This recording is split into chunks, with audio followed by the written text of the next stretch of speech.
Hi ಎಲ್ಲರೂ ಹೇಗಿದ್ದೀರಾ? ಎಲ್ಲರಿಗೂ ನಮಸ್ಕಾರ. ಏನಪ್ಪ ಇವತ್ತಿನ ವಿಶೇಷ ಅಂತಂದರೆ ಏನೂ ಇಲ್ಲ, ಜಸ್ಟ್ ಒಂದು ರ್ಯಾಂಡಮ್ ಬ್ಲಾಗ್ ಮಾಡ್ಕೊಂಡಿದ್ದೀನಿ ಅಷ್ಟೇ. ನಾನು ಬಂದು ಮದುವೆ ಆದಮೇಲೆ ಇದು ಅವ್ರ ಫ್ರೆಂಡ್ಸ್ ಜೊತೆ ಹೋಗಿದ್ದು, ಸುಮ್ಮನೆ ಸಿಂಪಲ್ಲಾಗಿ ಒಂದು ಡ್ಯಾಮ್ ನೋಡ್ಕೊಂಡು ಬರೋಣ ಅಂತ ಹೋಗಿದ್ವಿ.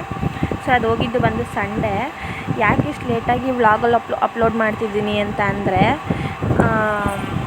ಏನೂ ರೀಸನ್ ಇಲ್ಲ, ಬಟ್ ನನಗೆ ಸ್ವಲ್ಪ ಏನೋ ಪ್ರಾಬ್ಲಮ್ ಆಗಿತ್ತು, ಅದಕ್ಕೋಸ್ಕರ ಅಷ್ಟೇ ವ್ಲಾಗ್ನ ಲೇಟಾಗಿ ಅಪ್ಲೋಡ್ ಮಾಡ್ತಾಯಿದ್ದೀನಿ. 1 ಮಂತ್ ಆದಮೇಲೆ ಅಪ್ಲೋಡ್ ಮಾಡ್ತಾಯಿದ್ದೀನಿ.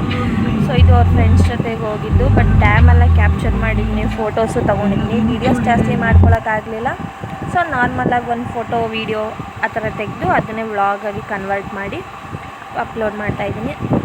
ಸೊ ಇಷ್ಟ ಆದರೆ ಎಲ್ಲರೂ ಲೈಕ್ ಮಾಡಿ, ಶೇರ್ ಮಾಡಿ, ಹಾಗೆ ಸಬ್ಸ್ಕ್ರೈಬ್ ಅಂತೂ ಮಾಡಿ ಮರಿಬೇಡಿ. ಸೊ ನಾವಂತೂ ಜಾಲಿಯಾಗಿ ಎಂಜಾಯ್ ಮಾಡ್ಕೊಂಡು ಬಂದಿದ್ದಾಯಿತು. ಚೆನ್ನಾಗಿತ್ತು ಡ್ಯಾಮ್ ನೋಡೋದಕ್ಕೆ. ಅದು ಬಂದು ತಮಿಳ್ನಾಡಲ್ಲಿರೋದು ಡ್ಯಾಮು. ಸೊ ಹೀಗೆ ಎಲ್ಲ ಚೆನ್ನಾಗಿದೆ. ಎಲ್ಲರೂ ಹೇಗಿದ್ದೀರಾ? ಇಷ್ಟ ಆದರೆ ಕಮೆಂಟ್ಸ್ ಮಾಡಿ.